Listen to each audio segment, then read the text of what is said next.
Litis Chica, Donnie Bailinan di nagsasawa kay Belle, siya ang tanggal pagod ko.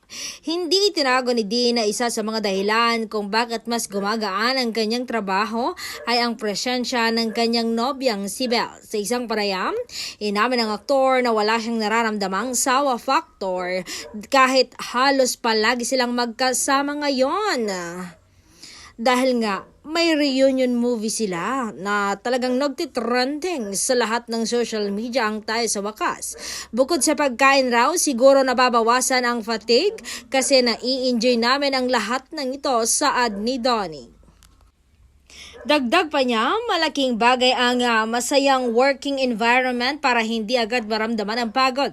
Kapag gusto mo ang ginagawa mo at masaya ka sa trabaho, parang hindi masyadong nagkikick and ang pagod. Bonus na lang na lagi ko pa siyang nakikita, tanggal pagod talaga, say pa niya.